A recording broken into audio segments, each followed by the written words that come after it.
الحمد لله نحمده ونستعينه ونستغفره ونؤمن به ونتوكل عليه ونعوذ بالله من شرور أنفسنا ومن سيئات أعمالنا من يهده الله فلا مضل له ومن يضلله فلا هادي له ونشهد أن لا إله إلا الله وحده لا شريك له ونشهد أن سيدنا ومولانا محمدا عبده ورسوله الذي أرسله بالحق بشيرا ونذيرا وداعيا إلى الله بإذنه وسراجا منيرا أما بعد فقد قال الله تعالى في كلامه المجيد وفرقانه الحميد أعوذ بالله من الشيطان الرجيم بسم الله الرحمن الرحيم ولله على الناس حج البيت من استطاع إليه سبيلا وعن عبد الله بن عمرو رضي الله تعالى عنه قال قال رسول الله صلى الله عليه وسلم بني الإسلام على 5 شهادة أن لا إله إلا الله وأن محمدا عبده ورسوله وإقام الصلاة وإيتاء الزكاة والحج وصوم رمضان وقال تعالى إن الله وملائكته يصلون على النبي يا أيها الذين آمنوا صلوا عليه وسلموا تسليما اللهم صل على محمد وعلى آل محمد كما صليت على إبراهيم وعلى آل إبراهيم إنك حميد مجيد اللهم بارك على محمد وعلى آل محمد كما باركت على إبراهيم وعلى آل إبراهيم إنك حميد مجيد اللهم صل وسلم وبارك عليه মহান আল্লাহ রব্বুল আলামিনের দরবারে শুকরিয়া আদায় করছি সকলে বলি আলহামদুলিল্লাহ জিলকাদ মাসের 1445 হিজরি সনের 11তম মাসের মধ্যে আমরা আছি জিলকাদ মাসের আজকে 8 তারিখ দ্বিতীয় জুমা কোরবানির ঈদ ঈদুল আজহার মাত্র 1 মাস 1-2 দিন বাকি আছে হজের কার্যক্রম জিলহজ মাসের 8 তারিখে শুরু হবে হজের বাকি আছে 1 মাস আগামী মাসটি অত্যন্ত বরকতময় মাস বছরের শেষ মাস আবার 4টি মাসকে আল্লাহ রাব্বুল আলামিন আলাদা সম্মান দিয়েছেন কোরআনুল কারীমের সূরা তাওবার মধ্যে আল্লাহ পাক ঘোষণা করেন إن عدة الشهور عند الله 12 شهرا في كتاب الله ইয়াওমা খালাকাস সামাওয়াতি ওয়াল আরদা মিনহা আরবাআতুন হুরুম। 12 মাসে 1 বছর যেটা আমরা দেখতে পাই, এটা কোনো মানুষের নির্ধারণ নয়। কোরআনের আয়াত বলে এটা আল্লাহ পাকের নির্ধারণ। সুবহানাল্লাহ বলুন। কবে আল্লাহ নির্ধারণ করলেন, কত সালে আল্লাহ এটা নির্ধারণ করলেন? ইয়াওমা খালাকাস সামাওয়াতি ওয়াল আরদ, যেদিন আল্লাহ আকাশ সৃষ্টি করেছেন, যেদিন আল্লাহ পৃথিবী সৃষ্টি করেছেন, ওই দিন থেকেই 12 মাসে 1 বছর হবে, এই নিয়ম আল্লাহ পাক সৃষ্টি করেছেন, এই বিধান তৈরি করেছেন। সুবহানাল্লাহ বলুন। মিনহা আরবাআতুন হুরুম, তার মধ্যে 4টি মাস সম্মানিত মাস। এই 4 মাসে যুদ্ধ বিগ্রহ নিষেধ। এই 4 মাসের মধ্যে অন্যতম মাস জিলহজ মাস, যেটা আগামী মাসে আসবে। তো হাজী সাহেবগণ আরো আগে থেকেই বাইতুল্লাহ শরীফের উদ্দেশ্যে রওনা করেছেন, এখনো যাচ্ছেন, গোটা পৃথিবী থেকে সেখানে আসবেন। আল্লাহ রাব্বুল আলামিন কিছু জিনিস রেখেছেন যেটা নির্ভেজাল। তার মধ্যে আল্লাহ পাকের কোরআন, এর মধ্যে কি নাই? কোনো ভেজাল নাই, আর ভেজাল হওয়ার কোনো সম্ভাবনাও নাই। আল্লাহ এক কথাই ঘোষণা করে দিয়েছেন। অন্যান্য কিতাব যেগুলো আসমানি কিতাব নাজিল হয়েছিল, আল্লাহ বলেন সেই কিতাবগুলো রক্ষণাবেক্ষণ সংরক্ষণের দায়িত্ব ওই কিতাবের অধিকারী আলেম ওলামার কাছে ছিল। আর কোরআন রক্ষণাবেক্ষণ সংরক্ষণের দায়িত্ব আল্লাহ অন্য কাউকে দেননি, এটা তার নিজের কাছে রেখে দিয়েছেন। সুবহানাল্লাহ। ইন্না আনজালনাত তাওরাতা ফীহি হুদাও ওয়ান নূর الربانيون والأحبار بما استحفظوا من كتاب الله। ربانيون الحبار ইহুদি খ্রিস্টান আলেম ওলামা, তাদের কাছে ওই সকল কিতাব রক্ষণাবেক্ষণের দায়িত্ব ছিল। কোরআনের ব্যাপারে আল্লাহ বলেন ইন্না নাহনু নাযালনা যিকরা ওয়া ইন্না লাহু লাহাফিযুন। নাজিল করেছি আমি কোরআন, রক্ষণাবেক্ষণের দায়িত্ব আমি নিজেই গ্রহণ করেছি। সুবহানাল্লাহ বলো। হ্যাঁ, আল্লাহ গ্রহণ করেছেন। আল্লাহ পাকের কিছু মনোনীত বান্দাবান্দির মাধ্যমে আল্লাহ কোরআনকে রক্ষা করেন। সুবহানাল্লাহ বলো। আল্লাহ পাকের ওই সকল মনোনীত বান্দাবান্দি কোরআনে হাফেজ, আলেম, মুহাদ্দিস, মুফাসসির, মুফতি, দ্বীনি ইলম যারা অর্জন করে, তাদেরকে আল্লাহ পাক কোরআন সংরক্ষণের কাজে লাগিয়ে দিয়েছেন। সুবহানাল্লাহ বলুন। তারা বড় ভাগ্যবান যারা এই কোরআন সংরক্ষণের কাজে লিপ্ত আছেন। মাদ্রাসায় পড়াশোনার মাধ্যমে দ্বীন ইলম অর্জনে যারা লিপ্ত আছেন, তারা বড় সৌভাগ্যবান। তারা তাদেরকে কাজে লাগিয়েছেন কে? আল্লাহ রাব্বুল আলামিন লাগিয়েছেন। কোরআনকে আল্লাহ সংরক্ষণ করবেন, কোরআনে যা আছে আল্লাহ তাও সংরক্ষণ করবেন। কোরআনের এই সংরক্ষণের কাজে যারা ব্যস্ত আছে, লিপ্ত আছে, তাদেরকেও আল্লাহ রক্ষা করবেন। সুবহানাল্লাহ বলুন। তো কিয়ামত পর্যন্ত আগত সকল সমস্যার সমাধান আল্লাহ পাকের এই কোরআনে আছে। আছে কিনা বলেন? বর্তমানে শোনা যায় জুয়া খেলার খুব রমরমা, জানা আছেন আপনাদের? বাড়ি বিক্রি করে, গাড়ি বিক্রি করে, সব কিছু সর্বহারা হইতেছে। এই যে বর্তমানে যে সমস্যা, এই সমস্যার কথা কি আল্লাহর কোরআনে আছে? সমাধানের কথা আছে? আপনাদের কি বিশ্বাস আছে? এখন থেকে প্রায় ১৫০০ বছর আগে আল্লাহ এই জুয়া সম্পর্কে ঘোষণা দিয়েছেন।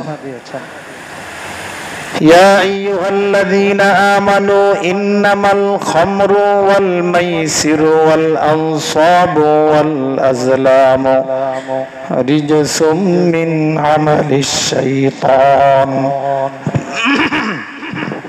আল্লাহ পাক বলেন মদ জুয়া মূর্তি এবং আজলাম বিশেষ পদ্ধতিতে তীর নিক্ষেপের মাধ্যমে কোন জন্তু জবেহ করার পর তার গোশত ভাগ করার যে একটি পদ্ধতি ছিল জাহিলি যুগে, কয়েকজনে মিলে একটি গরু ক্রয় করলেন, একটি উট ক্রয় করলেন, একটি বকরি ক্রয় করলেন, আর বললেন যে আমি তীর মারবো, আমার তীর বকরির বা গরুর যেই জায়গায় পড়বে ওই জায়গার গোশত আমার। নাউজুবিল্লাহ বলো। এই কয়েকটা কাজ আল্লাহ বলেন রিজসুম মিন আমালিশ শাইতান, এই কাজগুলো নাপাক, অপবিত্র, অবৈধ। শুধু অবৈধই নয়, মিন আমালিশ শাইতান, কার কাজ? শয়তানের কাজ। প্রায় ১৫০০ বছর আগে আল্লাহ এই জুয়াকে নিষিদ্ধ করেছেন, এটাকে নাপাক বলেছেন, নাজায়েজ বলেছেন, অবৈধ বলেছেন। যারা এই জুয়ার কাজে লিপ্ত তারা কোরআনের এই নির্দেশ হয়তোবা তাদের কাছে পৌঁছে নাই, তারা পড়াশোনা করে নাই। কোরআন হাদিস নিয়ে যারা ব্যস্ত, আমার মনে হয় এই সকল মানুষ এই জুয়ার এই বর্তমানে প্রেক্ষাপটে এই জুয়ার কাজে লিপ্ত নয়। কি বলেন? অশিক্ষিত অথবা এমন শিক্ষিত যে শিক্ষার মধ্যে কি নাই, কোরআনের শিক্ষা নাই। এমন শিক্ষিত যে শিক্ষার মধ্যে কি নাই, কোরআনের শিক্ষা নাই। ওই শিক্ষায় শিক্ষিত যারা, তারা আজকে সর্বহারা হইতেছে। আল্লাহ পাকের বিধান মানলে, কোরআন সুন্নাহ মানলে মানুষ দুনিয়ায়ও কি লাকি, পরকালেও দুনিয়াও সাকসেস, পরকালেও সাকসেস। দুনিয়ায় সফল, পরকালে সফল। সুবহানাল্লাহ বলুন। এই জন্য আমাদের সন্তানদেরকে কোরআনের শিক্ষা দিতে হবে, না হয় এক সময় আমি নিজেও সন্তান হারা হয়ে যাব, আত্মহত্যা করবে, সব শেষ করবে, নিজে সর্বহারা হবে, বাবাকে সর্বহারা করবে, মাকে সর্বহারা করবে, সর্বশেষে কি করবে? আত্মহত্যা করবে, জীবন হারা হবে, ঈমান হারা হবে। এজন্য কোরআনের শিক্ষা সকল মুসলমান নরনারীর জন্য কি বলেন অপশনাল, অতিরিক্ত সাবজেক্ট। কি সাবজেক্ট? একেবারে বাধ্যতামূলক, কম্পালসারি সাবজেক্ট।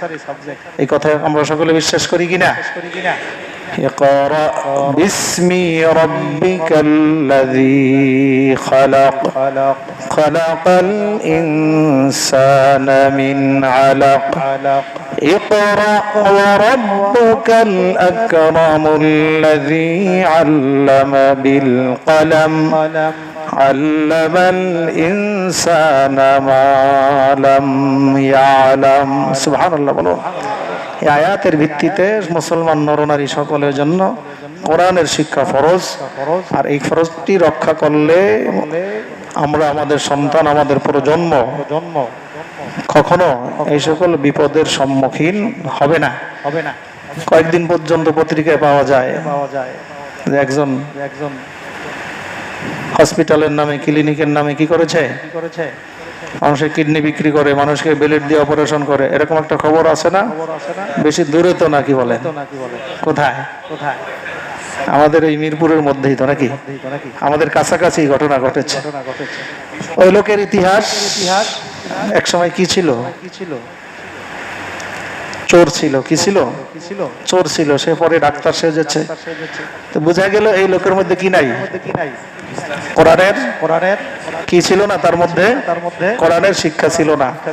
যখন লোকটা ধরা পড়লো, হ্যাঁ খ্রিস্টান, যখন লোকটা ধরা পড়লো, আমি সবসময় চিন্তা করি যে অকারেন্স যাদের ধরা পড়ে এরা কেউ মাদ্রাসার ছাত্র কিনা।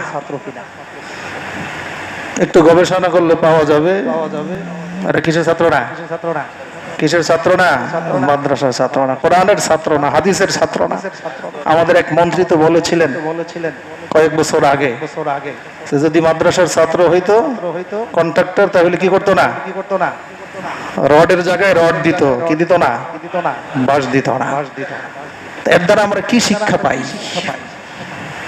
যার মধ্যে কোরআনের আলো থাকবে সে কোনোদিন অন্যায় করতে পারে না। হ্যাঁ, বিচ্ছিন্ন দু একটা ঘটনা আছে, হয়তো অন্য কোনো কারণে হতে পারে, কিন্তু ব্যাপকভাবে কোরআনের শিক্ষা যার কাছে আছে, যার মধ্যে আছে, হাদিসের শিক্ষা, রসুলের শিক্ষা যার মধ্যে আছে, এই কোরআন এবং হাদিসের আলো সকল অন্ধকারকে দূর করে দেয়, অন্ধকারকে জায়গায় দেয় না। ঠিক কিনা বলুন? সম্মানিত হাজিরিন, তো আমরা একটু এবার হজের আলোচনার মধ্যে ছিলাম, আরো হজের আলোচনা আমরা করব। মাঝে মধ্যে সাময়িক যে সকল বিষয় প্রেক্ষাপট সেগুলোর বিষয়ে আমাদেরকে সচেতন হতে হবে। সচেতন না হলে আমাদের সন্তান, আমাদের ভবিষ্যৎ সবকিছু নষ্ট হয়ে যাবে। তো আমরা আমাদের সন্তানকে কোরআনের শিক্ষা শিক্ষিত করব। রাজি আছি? মসজিদের মক্তবগুলোতে ছাত্রছাত্রী নাই, আলহামদুলিল্লাহ। মাদ্রাসার ব্যাপকভাবে মাদ্রাসা হচ্ছে। এটা কি আমাদের জন্য সুফল না কুফল? এটা আমাদের জন্য ভালো না মন্দ? অনেকের কাছে কষ্ট লাগে, অনেকের কাছে কষ্ট লাগে। রোডে রোডে মাদ্রাসা, আর এক রোডে কয়েকটা মাদ্রাসা এখন হইতেছে। এই উছিলায় আশপাশের বাসাবাড়ির স্কুলগামী ছেলেমেয়েরা কোরআন শিক্ষার সুযোগ পাইতেছে। তো মাদ্রাসা ব্যাপকভাবে হচ্ছে, কিন্তু আমাদের স্কুল পড়ুয়া ছেলে মেয়ে যারা আছে, স্কুলগামী, কলেজগামী, তারা কোরআনের শিক্ষা থেকে বঞ্চিত হচ্ছে। তাদের জন্য এই মসজিদের মক্তব, ব্রিটিশরা যখন পাক ভারত উপমহাদেশ থেকে কোরআন হাদিসকে বিতাড়িত করতে চাইল, তখন ওলামায়ে কেরাম এই মসজিদের মক্তব চালু করেছিলেন। এই মসজিদের মক্তবের মাধ্যমে আমরা তেমন অনেক মুসল্লি আছি, মাদ্রাসায় পড়ি নাই, এই মসজিদের মক্তবের মাধ্যমে যতটুকু শিখেছি তার দ্বারা আমার নামাজ, আমার রোজা, আমার ইবাদত চলে। ঠিক কিনা বলেন? এই জন্য আমাদের সন্তানদেরকে মসজিদমুখী করব, মক্তবমুখী করব। সকালের মক্তব আছে, দুপুরের মক্তব আছে, রাত্রের ক্লাস আছে। এই ক্লাসগুলোতে আমরা তাদেরকে পাঠিয়ে দিব। কোরআন এবং হাদিসের শিক্ষায় তাদেরকে শিক্ষিত করব। আল্লাহ তৌফিক দান করুন। জিলকদ মাসের ৮ তারিখ আর হজের কার্যক্রম শুরু হবে জিলহজ মাসের ৮ তারিখ। ৮, ৯, ১০, ১১, ১২ অনেক হাজী সাহেবগণ আছেন যারা এখন পর্যন্ত যাননি, তাদের আলোচনা করা খুব দরকার। অনেকে পরামর্শ দিয়েছেন আলোচনা করার জন্য, যেহেতু একদিনের হজের প্রশিক্ষণ, অনেক কিছু আমাদের মনে থাকে না, কি বলেন? এজন্য বারবার হইলে ভালো হয়। আর যারা হজে যাচ্ছি না, আমাদের জানা থাকলেও তো কোনো সমস্যা নাই, নাকি আমাদেরও জানা দরকার? আগে থেকে প্রিপারেশন, আগে থেকে প্রস্তুতি থাকা দরকার। জিলহজ মাসের ৮ তারিখে হজের কার্যক্রম শুরু হবে। ৮, ৯, ১০, ১১, ১২ হজের কার্যক্রম কয়দিন? ৫ দিন। জিলহজ মাসের ৮, ৯, ১০, ১১, ১২। এখন যারা হজে যাচ্ছেন, আগেই যাইতেছেন, আরো ১ মাস আগে থেকে যাইতে, আরো কয়েকদিন আগে থেকে যাইতেছেন, তারা কি করবেন? তারা এখন গিয়ে সাধারণত তামাত্তু হজকারীরা উমরা করবেন। আল্লাহ যাদেরকে যাওয়ার তৌফিক দিয়েছেন, সৌভাগ্য দিয়েছেন, যাদেরকে যাওয়ার সুযোগ দিয়েছেন, তারা বড় ভাগ্যবান। আমাদেরকেও তাদের পাশাপাশি যাওয়ার তৌফিক দান করেন। আল্লাহ পাকের ইবাদতের মধ্যে আল্লাহ পাক কি রেখেছেন? সব জায়গায় দেখবেন ক্ষমার ঘোষণা রেখেছেন। কিসের ঘোষণা রেখেছেন? ক্ষমার ঘোষণা, মাফ করার ঘোষণা রেখেছেন। আপনারা শুনেছেন ওলামায়ে কেরামের মুখে, হাদিস শরীফের মধ্যে এসেছে, হজ এবং ওমরাকারীগণ সর্বপ্রথম আল্লাহর ঘর কাবাগর দেখে যে দোয়া করে, সেই দোয়া কবুল হয়ে যায়। কেউ যদি এমন ধারণা করে যে আমার দোয়া কবুল হইতেছে কিনা সন্দেহ পোষণ করে, এই সন্দেহ পোষণ করাটাও গুনাহ, এই সন্দেহ পোষণ করাটাও অপরাধ। লক্ষ লক্ষ টাকা খরচ করে আল্লাহর ঘর দেখবো, এই দেখার দ্বারাই আমার লক্ষ লক্ষ টাকা পরিশোধ হয়ে গেল। সুবহানাল্লাহ বলুন। এরপরে বাইতুল্লাহ শরীফের তাওয়াফ। ওমরাকারীদের কাজ কি? যারা তামাত্তু হজের ইহরাম করবে, যারা হাজী সাহেব আছেন তাদের তো অনেকটাই জানা আছে, মনে আছে। হজের প্রথম উমরা করতে হয়, এরপরে জিলহজ মাসের ৮ তারিখ থেকে হজের কার্যক্রম শুরু হয়। উমরার কাজ করে, তারপরে হাজী সাহেব স্বাধীন, সেখানে যতদিন অবস্থান করবেন তার কাজ হলো আল্লাহর ঘরে গিয়ে ৫ ওয়াক্ত নামাজ জামাতের সাথে আদায় করা। এটা বড় চ্যালেঞ্জ হয়ে দাঁড়ায়, যারা গিয়েছেন তারা বুঝেন, এটা বড় চ্যালেঞ্জ। আর তাহাজ্জুদের নামাজ আল্লাহর ঘরে গিয়ে আদায় করা। ১ রাকাতে কত রাকাতের সওয়াব? ১ লক্ষ রাকাতের সওয়াব। ১ রাকাতে কত রাকাতের সওয়াব? ১ লক্ষ রাকাতের সওয়াব। মসজিদুল আকসা মুসলমানদের প্রথম কিবলা যেটা ছিল, সেখানে এক রাকাতে 50,000 রাকাতের সওয়াব। মসজিদে নববী, যেখানে প্রিয় নবী সাল্লাল্লাহু আলাইহি ওয়াসাল্লাম শুয়ে আছেন, ঘুমিয়ে আছেন, আল্লাহ পাক অনেক দয়া করে মায়া করে তাকে জমিনে রেখেছেন, আসমানে উঠিয়ে নেননি। যদি আসমানে উঠিয়ে নিতেন তাহলে আমরা সরাসরি সালাম দেওয়ার সুযোগ পেতাম না। আল্লাহ রাসূল সাল্লাল্লাহু আলাইহি ওয়াসাল্লাম বলেছেন, দূর থেকে সালাম দিলে সালাম আমার কাছে পৌঁছানো হয়। ইউবাল্লিগুনানি মিন উম্মাতিস সালাম, আমার কাছে ফেরেশতাদের মাধ্যমে সালাম পৌঁছানো হয়। আর আমার কাছে এসে সালাম দিলে, যেভাবে একজন মানুষ আরেকজন মানুষকে সরাসরি সামনে থেকে সালাম দিলে সালাম শুনতে পায়, আমি তোমাদের সালাম শুনতে পাই। শুধু শুনতেই পান না, আল্লাহ নবী সাথে সাথে সালামের জবাব দিয়ে দেন। কারো যদি দিলের কান থাকে তাহলে সে সালামের জবাব শুনতেও পারে। সুবহানাল্লাহ বলেন। আমাদের মাযহাবের ইমাম আবু হানিফা রাহমাতুল্লাহ আলাইহি, তিনি আল্লাহর রাসূলকে সালাম দিয়েছিলেন। আমরা সাধারণত যেই ভাষায় দেই, তিনি একটু আলাদা ভাষা ব্যবহার করেছিলেন। আশিক এবং মাশুকের মধ্যে আলাদা কিছু কথাবার্তা হইতে পারে, পারে কিনা বলেন। তিনি সালাম দিয়েছিলেন, আসসালামু আলাইকা ইয়া সাইয়্যিদাল মুরসালিন, ইয়া ইমামাল মুরসালিন।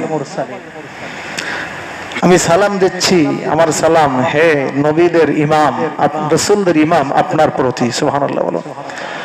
আবু হানিফা রাহমাতুল্লাহ আলাইহির সালামের জবাবও আল্লাহর রাসূল ঠিক আবার এরকম এক ভাষায় দিয়েছেন। তিনি নিজ কানে শুনতে পেয়েছেন, এমনকি এমন বর্ণনাও আছে আশপাশের মানুষেরাও এই সালামের জবাব শুনতে পেয়েছিল।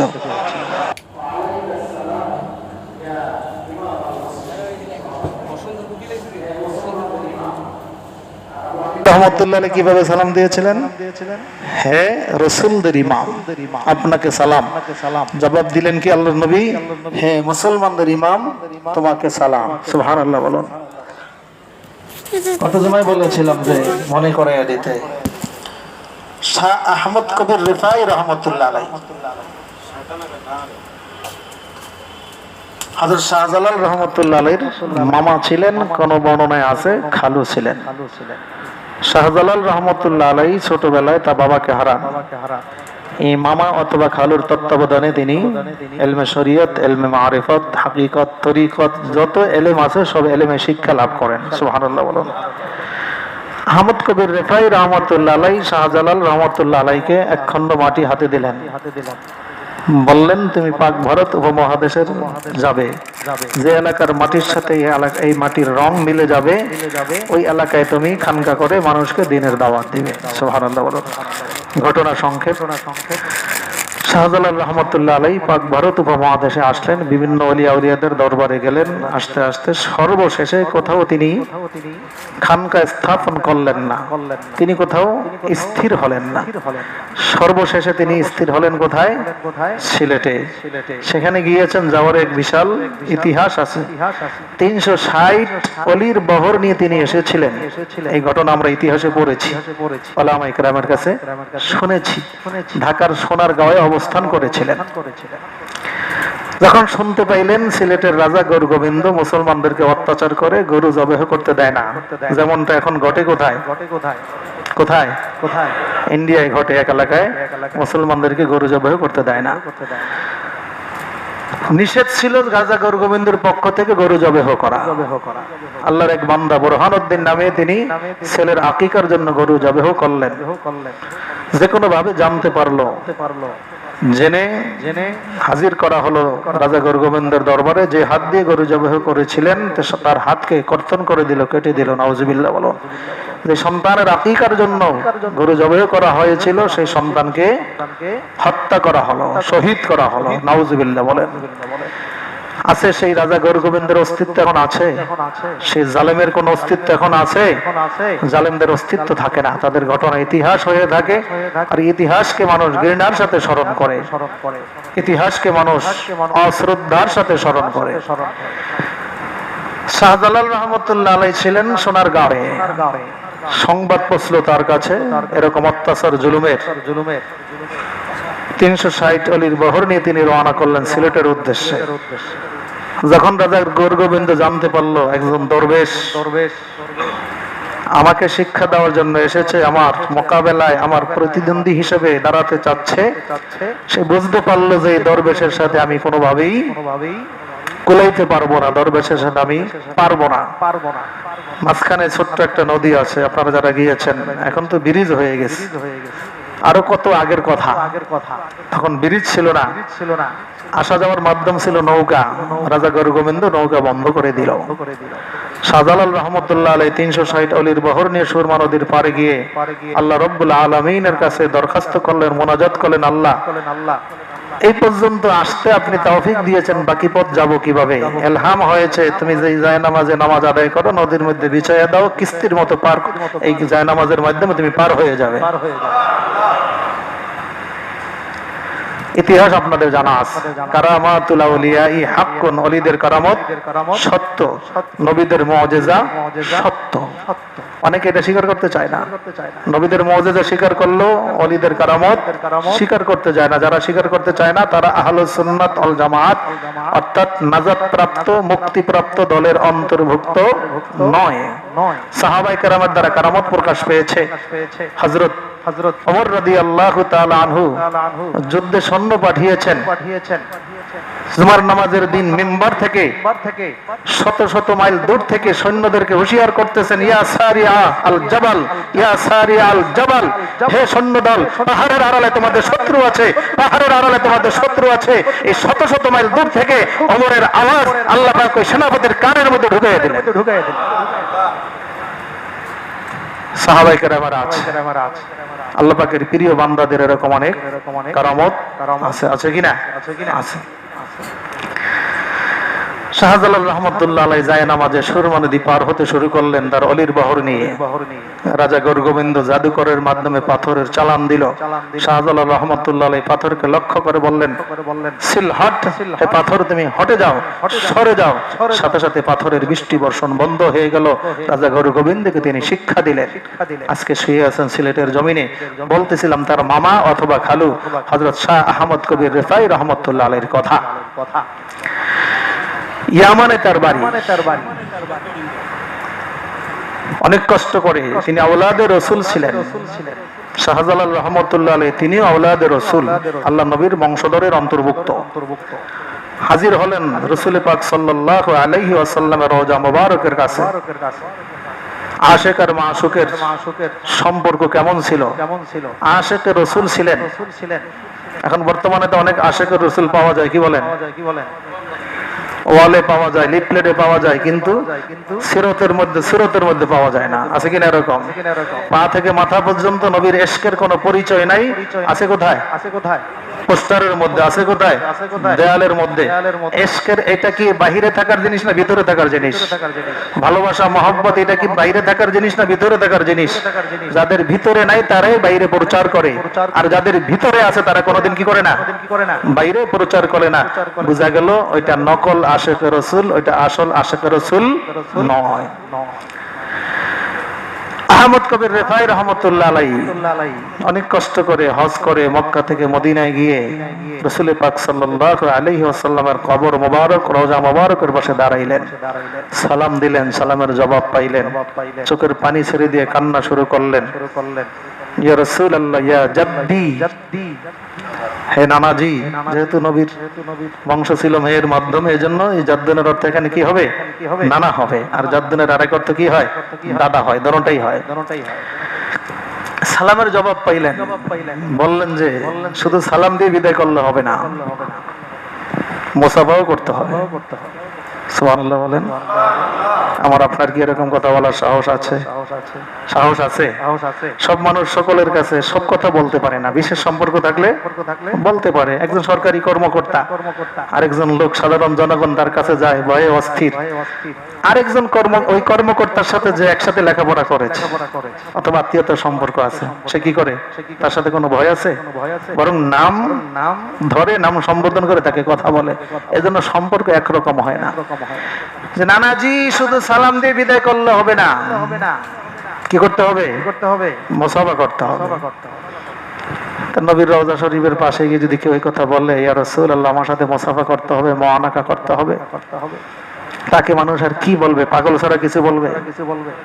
আমার উস্তাদ কবিতা লিখেছেন আরবি ভাষায়, কাম মিন রিজালিন ইয়ারহালুনাল মাদিনা ওয়া ইয়াজুরুনা বিন নাবিল মুস্তাফা ফামিনহুম মান লাকা বিহি মুআনিকা ওয়া মিনহুম মান লাকা বিহি মুসাফিহা فيا حسرتي لو كنت بيثربا عالقته صباحا وعشيا।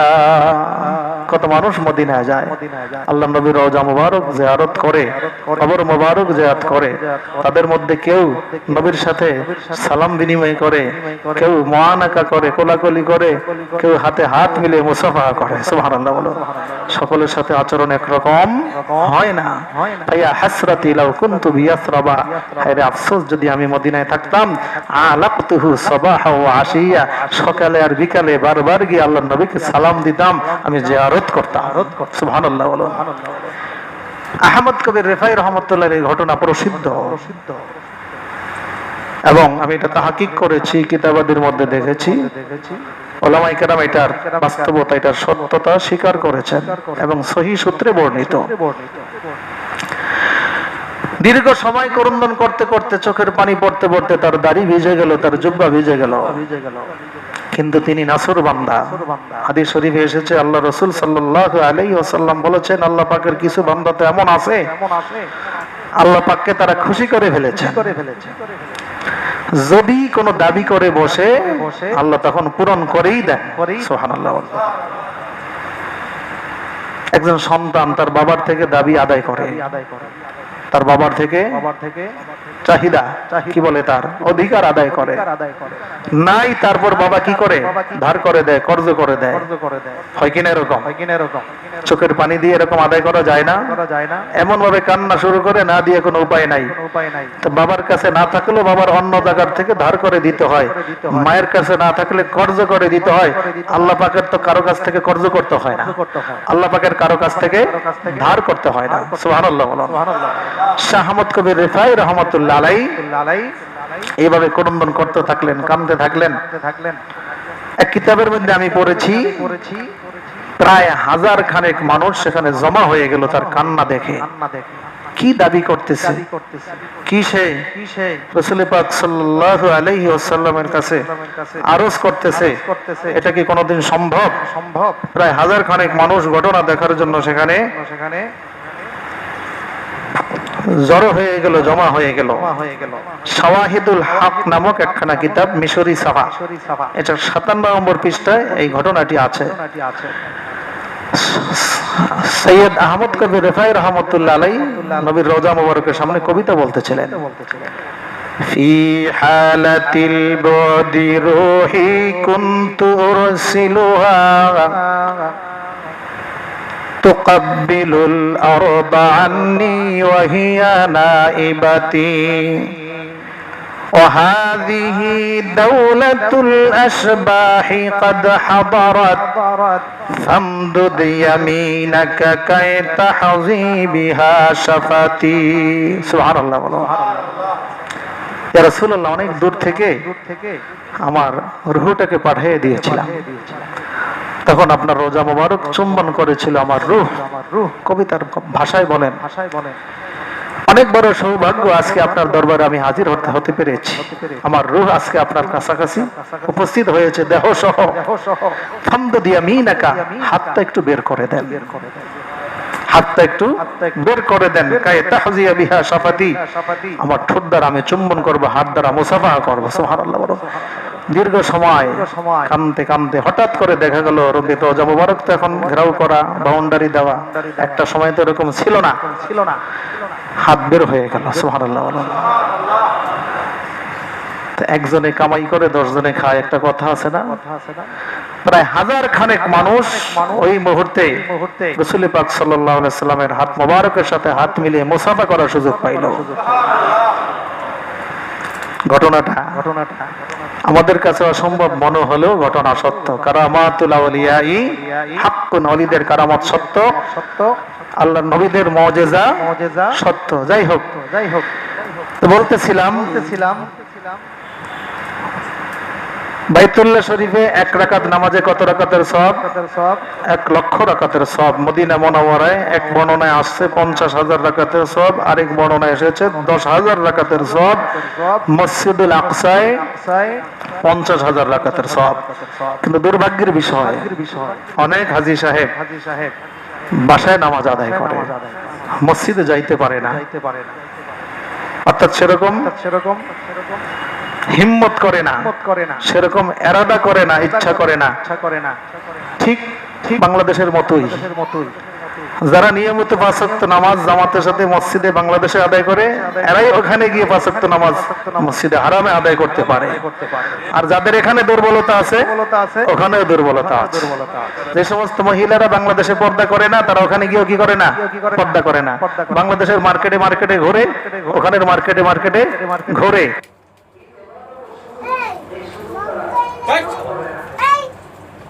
তো ওখানে গিয়ে এই যে বাকি সময় উমরা থেকে শুরু করে হজ পর্যন্ত বাকি সময় ডিউটি হলো কি? 5 ওয়াক্ত নামাজ জামাতের সাথে আদায় করা।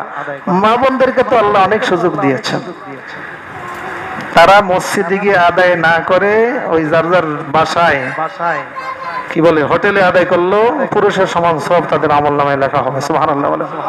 এক হাদিসে এসেছে, এক নারী আল্লাহর নবীর কাছে প্রশ্ন করেছেন, জানতে চেয়েছেন।